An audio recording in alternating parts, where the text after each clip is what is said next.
बच्चों के लिए एक बहुत बड़ी खुशखबरी की बात है कि उनके सिलेबस से पीरियाडिक टेबल को हटाया गया है, जो कि कुछ मायनों में सही भी है और कुछ मायनों में गलत भी है। क्योंकि अमूमन आपको ये देखने को मिलता था कि बच्चों को पीरियाडिक टेबल जो याद नहीं रहता था और उसके चलते उनके मार्क्स जो थे वो कम आते थे। और अब एनसीईआरटी का ये नया फैसला आया है, जो कि कल शाम को आया है, जिसमें ये बताया गया है कि अब आपको पीरियाडिक टेबल पढ़ने की ज़रूरत नहीं है। हालाँकि आपने कुछ समय पहले भी देखा था कि काफ़ी हिस्ट्री का सिलेबस जो है उसको रिमूव कर दिया गया है। जो आप मुग़ल हिस्ट्री पहले पढ़ते थे वो अब आपको देखने को कम मिलेगी। यही अब खबर आई है कि मुग़ल जो आपके रिमूव हो गए हैं और साथ में जो अब ये पीरियाडिक टेबल है जिसको भी रिमूव किया गया है, जिसमें से कुछ टॉपिक्स आपको बताना चाहूँगा मैं, जो कि पॉलिटिकल साइंस के हैं। Democracy and diversity, popular struggles and movements, political parties and challenges to democracy, जो कि पॉलिटिकल साइंस से भी हटाए गए हैं। हालाँकि हम बात करेंगे पीरियाडिक टेबल की, क्यों इसको हटाया गया है, आखिर इसको क्यों ज़रूरत पड़ी हटाने की। हालाँकि एनसीईआरटी का कहना ये है कि ये टॉपिक जो है ये अब आउटडेटेड है और बोरिंग है, क्योंकि इससे बच्चों को नींद आती है।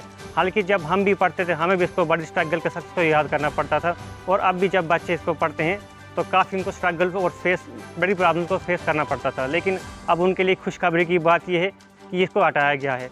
लेकिन ये सवाल उनके लिए जो इसको पसंद करते थे, जो इसको पढ़ना पसंद करते थे।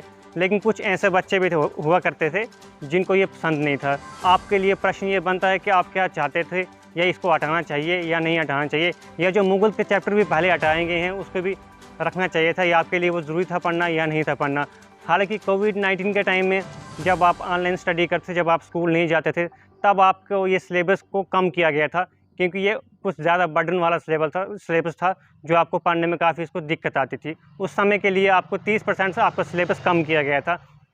लेकिन उसके चलते अब एनसीईआरटी ने ये फैसला लिया, जो न्यू एजुकेशन पॉलिसी के तहत, कि जो सिलेबस को कम किया जाएगा। लेकिन अगर आप सिलेबस को कम करते जा रहे हो तो अब आप नया सिलेबस क्या इसमें ऐड ऑन करोगे? क्या आपको नया एजुकेशन इसमें लाने की ज़रूरत है? क्या नई एजुकेशन पॉलिसी में आपको नया सिलेबस क्या लाओगे? क्योंकि आप हिस्ट्री को तो रिमूव कर रहे हो, पीरियाडिक टेबल को रिमूव कर रहे हो, आने वाले समय में आप न जाने पाते हैं क्या-क्या रिमूव करोगे।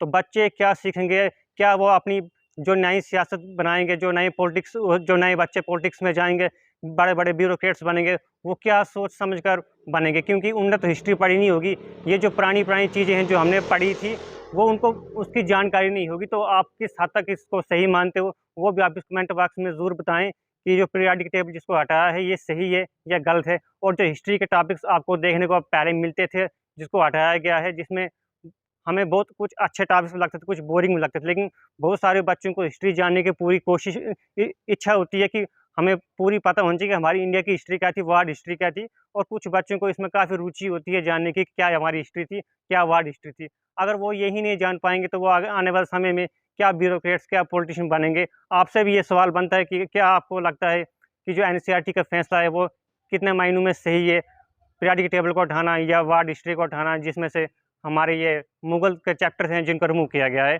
आप भी अपनी राय इसमें दे सकते हैं कि क्या-क्या गवर्नमेंट को इसमें इनिशिएटिव लेना चाहिए, एनसीईआरटी को इनिशिएटिव लेना चाहिए कि जो सिलेबस रिमूव किया गया है, उसके बदले आप क्या नया सिलेबस इसमें डालोगे।